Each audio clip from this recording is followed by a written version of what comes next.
Hello everybody, welcome to StraightA, Dawson here, back with our NFL Week 3 recap of the 2023-2024 season. Very excited to get this underway. It's Tuesday, so we're getting ready for the power rankings and the, the prediction videos and stuff like that for Week 4. So I was like, I better knock this out before too long. And this was a very, very eventful weekend, I should say, more so. And I caught a lot of games in between, and I didn't really watch all the way through for a lot of these games. I did see some of the highlights afterwards, but this weekend I was very, very sad, of course, from one particular game, which we'll cover a little bit of today. But either way, we still move on, and we're going to be covering the games today. I'm on a different little browser here with mozzarella. I almost said mozzarella Firefox. Firefox in general. So it's a different layout, so we're going to see how it goes. I kind of like it. It's kind of a little more slick, but it makes the recording a little bit weirder since my camera isn't as big as it probably would normally be. So, oh well, we're going to move forward and keep on trucking. First of all, we got the New York Giants going to the San Francisco 49ers. And man, yeah, Giants really didn't produce much of anything. Daniel Jones completion-wise did fine. Nothing on the run game and nothing on defense. Really kind of a very silent game for Giants, who kind of are facing a really hard opponent in the San Francisco 49ers, who Brock Purdy continues to impress and do well in that offense. The run game is always going to be really good. Receiving, the weapons were there. Defensively, a little bit quieter, but I mean, a lot of tackles, of course, but not too many sacks. One interception, of course. So overall, kind of what you expect from this game, so take that as you will. Moving on, we have the Atlanta Falcons at the Detroit Lions. The Atlanta Falcons produced a disappointing game offensively and defensively, to be honest, from you. They got one interception, but not really any sacks. A lot of tackles and assists, of course, to kind of keep the game kind of sluggish, but otherwise kind of quiet offensively. No run game, really. No weapons in the air. Desmond Ridder really couldn't complete anything. Didn't throw any bad passes for interceptions, but this was not a clean game from Desmond Ridder. Meanwhile, on the Lions side of things, Jared Goff throwing a pick. Did kind of suck, 243 yards, one touchdown. Not too bad in that regard. Run game, Jahmyr Gibbs getting more snaps. Good to see from that, especially with David Montgomery out this week. Good weapons, and then defensively, they actually were pretty impressive. Showing the Lions defense, which was a really weak point last year, is improving from a really good team here. Brian Branch actually getting 11 tackles. Really strong game from them in this regard. So yeah, pretty cool.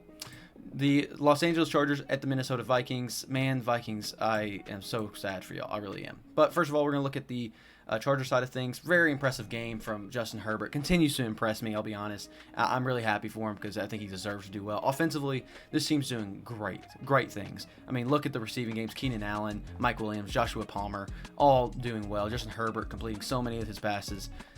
3 touchdowns, too, as well. Keenan Allen even getting a touchdown throw. Go figure. I didn't see that part, but I did see the highlight for it. It was really cool. Run game was almost nothing without Austin Eckler there. Joshua Kelly ripped my fantasy squad. Is just not doing it. Not doing good at all. The problem where I think the Chargers are having are more defensively. And that's kind of weird seeing that they're, a lot of great tackles, good sacks, good interceptions. But like it just seems like they cannot keep the point scores low for teams, even though these teams they face, like Miami Dolphins and the Vikings, have been really explosive offenses. And I can't remember who they faced last week, I'll be honest with you. I'm starting to roll in my brain a little bit. It just feels like they just keep letting up too many points, and that's more so their second half. I think so. I think their second half coaching is really being awful, and the Vikings managed to do even worse than that this week with their coaching scheme. Kirk Cousins continues to put up great numbers, did throw a pick, but overall 32 for 50, not bad. Run game was non-existent. I guess, okay, never mind. I guess it just didn't seem existent, but 93 yards for 20 carries. Okay, it wasn't non-existent, it existed. Justin Jefferson, getting a touchdown, great. Otherwise, I mean, weapons are there. Defensively, Vikings really didn't do much either. They did fine. That's about it. That's all I really got to say on that regard. The best 0-3 team I think that we can agree on in the NFL right now. So take that as you will and move forward. The New Orleans Saints at the Green Bay Packers. Of course, Saints actually did suffer an injury from Derek Carr, who looked. Jameis Winston came in and looked. They came back and almost won, but didn't quite get there. Run game, until Alvin Kamara comes back, I don't think it'll be existent. Chris Olave did put up some good numbers there. No touchdowns, though, unfortunately. Actually, this is a very touchdownless game for a while, if I remember correctly. Defensively, Didn't look like much was there. I didn't see much in that regard, but Jordan Love still showing a lot of potential, but 22 for 44 is not good. Like completing half his passes, not good. He's been doing that a lot. He doesn't have the weapons to be able to have that catching and attempts ratio right there, or whatever, not catching, completions and attempts. There we go. The rush game, again, Jordan Love was the biggest rusher, and with a touchdown, which, I mean, yeah, he's been doing good as a dual threat quarterback, but that's not sustainable long term. And then the receiving, again, he has some good mediocre weapons, but they don't have anything really standing out right now until Christian Watson comes back and does something and maybe shows out, hopefully. Not really seen much of him this season so far. And then defensively, they were really pretty good. Rashawn Gary, especially with 3 sacks in the game, pretty well. But overall, quiet otherwise. It's been more of like a down and out, 4 and out type of games, 3 and out type of games, where they just kind of get three plays in, punt the ball. It's a very mediocre game. Oh, shocker. Not, I shouldn't be saying that because there's a lot of other games that are shockers of the week. So, but Texans beating the Jaguars at Jaguars home. Divisional game, so, you can take that as you will. But C.J. Stroud had a game. I'm not going to lie. The Jaguars defense made C.J. Stroud look really good. And the weapons, of course, Tank Dell, being a weapon now, apparently. That's kind of what I meant for the joke there, was that Tank Dell is a weapon now. Like, what? Robert Woods and Nico Collins have shown in previous weeks that they've been decently good, suitable receivers. Just imagine if C.J. Stroud had some actual weapons. Run game, not there, really. But defensively, not really there either. I mean, they kind of put pressure enough, but it was honestly Jacksonville fumbling the ball. Not literally. I don't think they had any fumbles, did they? I don't think they had any fumbles. But literally fumbling the ball, not literally, figuratively fumbling the ball. Just like Trevor couldn't really get in the zone, felt either pressured or what. The run game was there. It was good. Travis Etienne, I guess, did get enough rushings, but I guess it never really mattered anything because I don't think it really got them anywhere. They did have a rushing touchdown, though, from Cartavius Bigsby. Sure. Oh, is that Tank Bigsby? What the heck? All right, that's kind of cool. Receiving, again, not really much of anything outside the touchdown from Christian Kirk, who continues to be relevant in the offense. But defensively, the Jacksonville defense just couldn't do anything, it felt like. You got some tackles here, plenty of tackles, but, like, no sacks, no interceptions, nothing to really turn the game around. And the Texans just bulldoze over it. So, I mean, I don't know. The Jaguars are starting to worry me a little bit in terms of, like, are they really going to pick it up this year? Are they really going to show that they are something more than they were last year? Time will tell. Then we have the Denver Broncos at Miami Dolphins. Because I'm obligated, I'm going to talk about it. Denver Broncos, of course, first. Russell Wilson looked good. I mean, it's going to be a kind of a continuation thing. Is that he looked good, he didn't look great, he didn't look bad. The offense, in any other one of these games, this offense would look good. In this game, it looks laughable. 20 points is not bad, but there was a lot of other times they really could have done something. And really, there's an asterisk by that because Marvin Mims got a return touchdown, so it's really 13 points if you want to really think about it like that.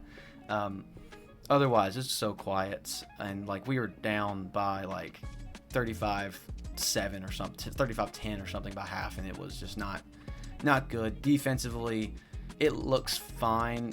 No, it didn't look fine at all, even by the numbers. It was non-existent, and then you got the Dolphins. A career game for them, and it was a career game for the Broncos too, in the way that I think the biggest number of points, the largest number of points scored on them before was 59, and now it's 70. And I think 59 happened in 1966. Take that as you will. Tua threw 23 completions and 309 yards with 4 touchdowns in that, and they even brought in Mike White, who managed to get a pretty good long touchdown as well. Rushing, there was nothing. They just were destroying us. With Raheem Mostert and Devon Achane, I believe how you say it. They just ran right all over us and just couldn't stop them at all. Tyreek continued to be a menace, even without Jalen Waddle. They had other people like Chosen Anderson coming out of the woodworks and being good, and Raheem Mostert, of course, being relevant in the receiving game, and of course Devon Achane as well in the receiving game. So it was just their fast boys just continued to destroy us, and even defensively, they really didn't do too much to us. To the Broncos, like the Dolphins defensively, we did fine. They did suitable, more so than just stopped. It's more so the Broncos couldn't get the yards going, and it just was a very depressing thing to see. And we're gonna move on from it. Tennessee Titans going to the Cleveland Browns and getting destroyed. Ryan Tannehill continues to show that he's inconsistent and cannot be a reliable quarterback. Derrick Henry couldn't do anything, no receiving yards because of Tannehill, and then defensively they did suitable to maybe slow down the offense a little bit. That's about it. Nothing notable in that team. And the Browns, Deshaun Watson showing a little bit of spark again. It was a good game against probably a bad passing defense from Tennessee Titans. I say probably. It's definitely a bad passing defense. Better in the run defense, but as you see, they did show out in the run defense. They did let a touchdown from Jerome Ford, both in the receiving and the rushing. Receiving from the Browns, again, came from Jerome Ford and Amari Cooper from Deshaun Watson. So it was pretty good in that regard. And then the defense for the Browns continues to be the highlight of this team and showing that maybe even if they have a mediocre offense, they can make something happen, and they're climbing up the rankings. So really good game for the Browns, less so for the Titans. Moving on to Washington for the Buffalo Bills at the Washington Commanders. Another blowout, a lot of blowouts this week. Josh Allen looked like Josh Allen, except maybe a little bit worse, I guess. 20 for 32, for only 218 yards, and an interception. Didn't realize it was that bad of a stat line. How did he do in the rushing? I guess he did fine in the rushing. I guess that's what made it up a little bit. And then James Cook in the rushing did fine. I didn't watch too much of this game. I really didn't catch anything except for the highlights. Stephon Diggs, overall, the Buffalo offense, you know what you're getting from. Buffalo defense actually did really good too. Lots of sacks. Let's see, 2, 3, 3.5, 5.5, 6.5, 7.5, 8, 9 sacks. There was 9 sacks and 2 interceptions, 3 interceptions, 4 interceptions, I think, actually, if I remember correctly. 4 interceptions from Sam Howell, who continues to be a disappointment for that team. But otherwise, Buffalo defense freaking destroyed this game. Really, really rolled over this game. This is the kind of defensive stat line you would think from a 20-70 game, but evidently not. Sam Howell, I really had some hope for Sam Howell, and obviously it's only week 3 or week 2, I guess, when I had hope for him. But this game was a career low for him. Probably one of the worst games he's ever going to show in his whole career. At least I hope so, because technically the stat line's deceiving. He's actually technically 23 for 29 because he completed 4 passes to the other team. I don't know if any of them went for a touchdown. I really don't remember from the recap. Rushing game was fine. They have a good rushing game. Their offense in terms of receivers doesn't do anything. Defensively, they really couldn't stop them. Josh Allen did throw a pick to Kendall Fuller, apparently. It's pretty cool. Otherwise, that's about it for this game. A lot of blowouts this week. And not a blowout, but a close game upset. The Colts came in, and with Gardner Minshew, by the way, with Anthony Richardson out, came in and won this game against the Ravens defense, which is actually really impressive, especially considering they rushed for 30 carries and 122 yards from Zach Moss, who did really well. Even without a touchdown, he did pretty dang well. In the receiving game, he did all right and got a touchdown. Otherwise, the Colts offense was fine. It was suitable. In terms of defensively, really not a whole lot. It was fine, especially from Zaire Franklin and his tackles, but otherwise it was just kind of a fine game from them. The Ravens really kind of dropped the ball a little bit. You wouldn't think of it from their stat line because Lamar Jackson proves to be right above mid right now this season. He's showing a lot of flashes, but his stat line stays about mid, and it's really weird. But otherwise, his rushing game, I should say, is really good though. I was referring to his passing game when I was referring to him being mid, because that's where I want to see Lamar Jackson shine a little bit, is in his passing game. But his rushing game, evidently, I didn't realize he went over for 100 yards on the grounds and 2 touchdowns from those rushing yards. Continues to be, I guess, the one-man carry on the rushing outside of anybody else in that team, really not doing anything on the ground. So, think as you will. Receiving game, fine. He has the weapons. He's doing fine with them. Mark Andrews getting more involved. Defensively, really didn't do much except for Kyle Hamilton getting some sacks. Otherwise, it was kind of a quiet game defensively for the Ravens. They kind of just didn't really have the gears rolling on offense in terms of the explosive passes or anything. It was really just relying on the run game, and when you go for the run game for a whole game, it really doesn't work out, especially when Lamar Jackson's the only one rushing in your yards or rushing in your touchdowns. So, kind of disappointing. Good to see from the Colts, though, kind of getting that impressive victory. Going on to a very, very boring game in the Patriots and Jets. I did catch a little bit of this. Mac Jones, rushing. Zeke did fine. He did good. He's taking over not more snaps, but taking over more of the yardage from the Patriots rushing game. You got a bunch of different people who keep on going in between top receiver, top not receiver, whatever, in terms of yardage here on offense. Defensively, it was fun in regard of there was a lot of tackles, but outside of that, it really wasn't a whole lot. I don't even say there was a lot of tackles, but there's no run game from the Jets. I know that. Zach Wilson passed for literally 50% of his completions or of his attempts. Didn't get any yards. Nothing on the receiving game, obviously, and then a bunch of tackles, but nothing in the sack and interception department. It was a very boring game, and both teams are division rivals, and I'm not going to watch the next game. Is what I'm really showcasing myself. Next up, we have the Carolina Panthers going to Seattle, and Andy Dalton did play for the Panthers because Bryce Young, I didn't know he was out, but he was out. Did actually coming back and doing well. Really awesome to see that he's getting these stat lines even in 2023. So pretty cool. Run game, nothing really. Receiving game, Adam Thielen had a breakout game. I don't want to say breakout, but like a comeback game. He showed that he's relevant and can actually really run these routes around even Seattle's defense, which is disappointing me a lot this season so far, but it's still impressive defense either way. So Adam Thielen doing what he's doing, really cool to see. Defensively from the Panthers, really not much, but I mean, they did fine enough to let up 37 points, I guess. And then you got Geno Smith. Geno Smith is, at this point, I think most people know what to expect from Geno Smith. He's doing fine. Did throw a pick, but that's about it. Run game was good, especially from Kenneth Walker getting those touchdowns. DK beating, I think, his most relevant game this season yet, maybe. I can't remember the other stat lines, but Seattle showing more offensive strength there. Getting a lot of people involved, too, is really cool to see. Defensively was just fine. Like, they didn't do anything flashy or spectacular. They just did fine. And that's about all you need for a 37-27 game. Moving forward, we have another blowout of the week. The Chicago Bears going to the Kansas City Chiefs, and Justin Fields just isn't it. I mean, 50% of your passes for 99 yards, awful. Rushing, he did fine. And I guess receiving, obviously nobody benefited from his poor performance. And then defensively, stat line wise, it doesn't look bad. I'll be honest. I was going to say it looked really bad, but I guess it looks fine. Fine enough for 41 points, of course, so noting that again. But it was against Kansas City Chiefs with Taylor Swift and the Swifties behind them, which is the story of this game, is that Taylor Swift was there and Travis Kelce really showed that, hey, 69. I didn't know that. I just made the joke on the spot. But Patrick Mahomes showing that he's doing fine. Blaine Gabbert came in, too. I guess that was near the end. I guess I kind of stopped watching after a while. I don't know if I guess I was kind of watching it. 272 yards and 3 touchdowns, so from Patrick Mahomes. Really awesome to see. Good run game. I mean, receiving's pretty much outside of Travis Kelce's fine, but Rashee Rice actually getting some more looks is what I've been hearing on the market. And then defensively, just, again, I think it was more so just stopping Justin Fields from doing anything in any of the run game, doing anything. So take that as you will. That's about it for the Chicago Bears and Kansas City Chiefs. Kansas City Chiefs destroying them.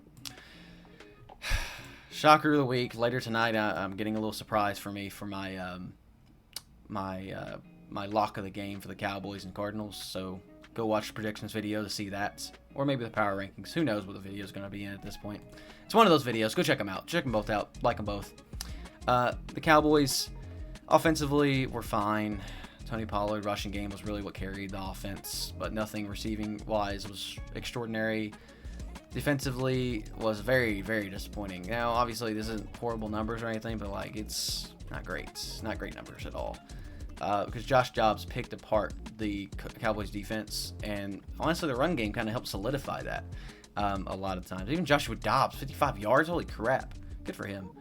Really good fantasy for him this week, then, right? Well, I guess fine fantasy, 5.5. Yeah, whatever. You gotta do the math on how much Joshua Dobbs got in your league. But they really just showed out and showed that we're going to beat good teams. And I don't know if that was more disappointing from the Cowboys or more impressive from the Cardinals, because something's happening in Arizona, and I'm curious what it is. Michael Wilson benefited the most from the Joshua Dobbs game, of course. Defensively, again, nothing flashy, but they just stopped the Cowboys. And I'm not saying the offensive line of the Cowboys is great, but it's not anything to pick at either. So the Cardinals did pretty good stuff there. Outside of Tony Pollard running circles around them at times, the Cardinals were kind of rocking this game the whole time. This is a game I actually kind of watched, because by the end of the first quarter, I was like, okay, Cardinals are doing something. And I thought, okay, the Cowboys are going to come back, but they never did, really. So take that as you will. The Cardinals may be a real team eventually. The Pittsburgh Steelers and the Las Vegas Raiders, I did miss this game completely, and I did see a little bit of highlights. Jimmy G, I know, got hurt and came back. That's about all I remember. Kenny Pickett, fine. He's doing what he needs to do, is all I'm going to say with him. Basically 16 for 28, fine. Run game, fine. Kind of disappointing from Najee. Receiving, good. Everybody's getting a little bit of love, a little bit of touchdowns for everybody. Pat Freiermuth got a touchdown, so screw him for messing me up last week for fantasy and then coming back and actually getting like 7 points this week. I'm not salty at all. You're salty. Defensively, good, great actually, I should say, from the Steelers. But what do you expect from less of? A lot of picks were going on this game. It's probably what carried them the most. But they also put pressure on Jimmy G a lot. And speaking of Jimmy G, very disappointing game from him. Not like awful, but like pretty bad. Like there's a lot of good and a lot of bad here. 28 for 44, 324 yards, good. Touchdown, good. 3 interceptions, bad. A lot of bad. Josh Jacobs really hasn't been doing much. Devontae Adams did have a comeback type game, doing really well in that regard. And then defensively, kind of nothing too much. It's fine. It looks. I mean, I didn't really see any plays that the Raiders really did amazing on. So take that as you will. The Philadelphia Eagles and Tampa Bay Bucks, I missed this game as well. I kind of was disappointed because I didn't get to see this game. I really did, because looking at the stat lines and looking at the highlights, Jalen Hurts didn't do amazing against the Bucks defense. So the score seemed more deceiving. At least it seems like there's more to the score than just 25-11. But either way, DeAndre Swift did have a really good game. A.J. Brown finally had more of a role in the offense. Jalen Hurts, disappointing, but not like awful. Defensively, good. Not great, but good against a Bucks offense who just really couldn't get anything going, it seemed like. It seemed like Baker would have these kind of spurts through a pick, but really didn't have anything much. No run game from him either. Didn't help any. Mike Evans, of course, being still the main target there in Tampa Bay. Defensively, seemed like they were putting up a good fight until you just realize that the Eagles just kind of ran all over them in some regard. I don't want to say ran all over them, because I don't think outside of DeAndre Swift's one bigger run, I think 60-something yards maybe, it really was kind of not a big run game from the Eagles. So take that as you will. This seemed like a very deceiving game. Probably is a game I'll try to catch back if I remember in the short term, because it seemed like a game I need to see more of from actually watching it rather than just seeing the stats and seeing the highlights, because there's a lot of weird that how do we get to the stat line exactly? I mean, obviously it comes from some touchdowns here from people, but like it just seems a little weird. Was there a pick six? There might have been a pick six. That's probably what one of them was. Either way, just seemed deceiving, and so I'm just curious where that all came from. Either way, last game, another game. I did catch the tail end of this one. Seemed disappointing. Seemed like a fine game to watch, but it didn't seem like anything like a Monday night game should be.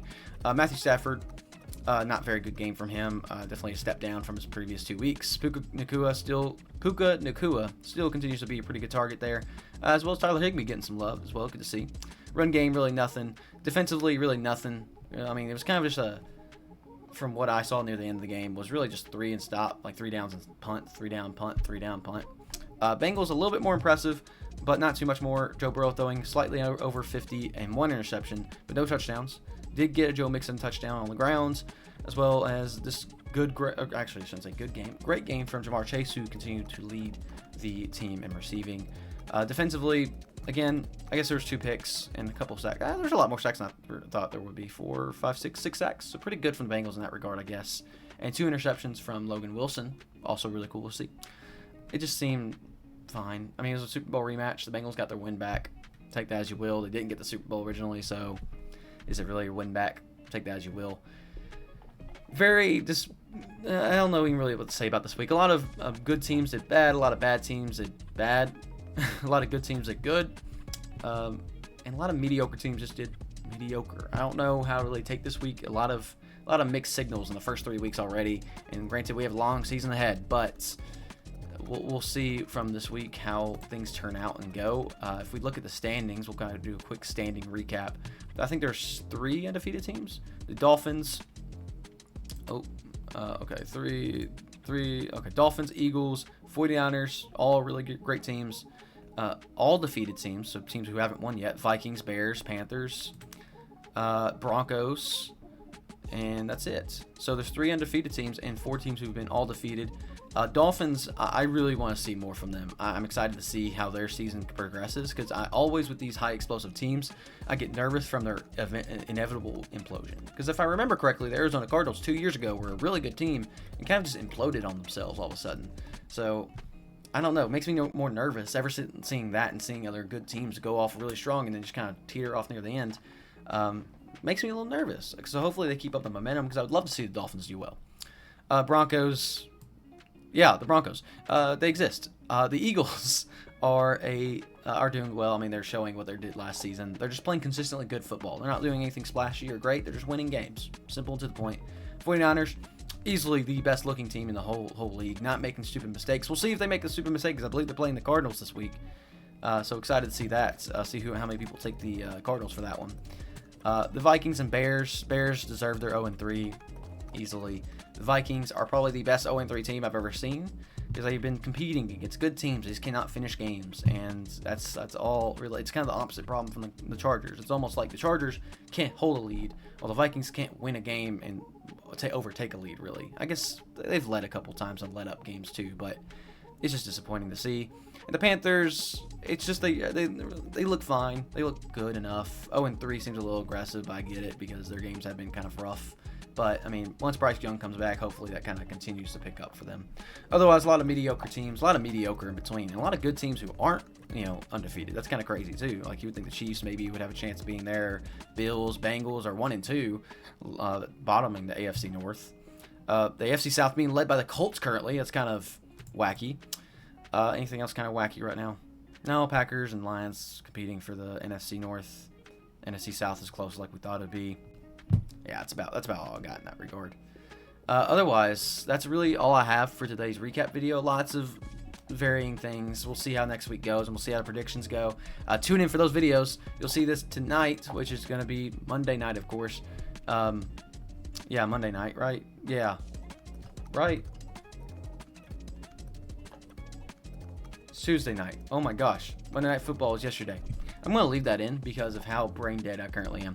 It's Tuesday night. You'll be seeing this video tonight, and then catch either Wednesday or Thursday for the predictions, and then the next day following that to be the power rankings. Tune in for those videos. Leave a like down below, and please let us know what you'd like to see at this channel and what improvements we can make and stuff like that. I'm still enjoying this. Going through a little bit of a trudging phase, because we're getting to the point where a lot of work's going on. Monday videos, kind of the Monday video idea I originally had, kind of is falling through. It's still maybe recoverable, but we'll see. And there's something that could maybe take its place, but Monday videos are still kind of scrambling. If you saw any Denver Broncos fans who need some motivation, go tune into the video before this one. So on my Monday, also September 25th video, go tune into that and kind of just get a nice little filler video for Monday, since I was kind of struggling this week to get some videos out. Anyway, thank you guys for watching, and I hope you enjoy. See you guys later. Out.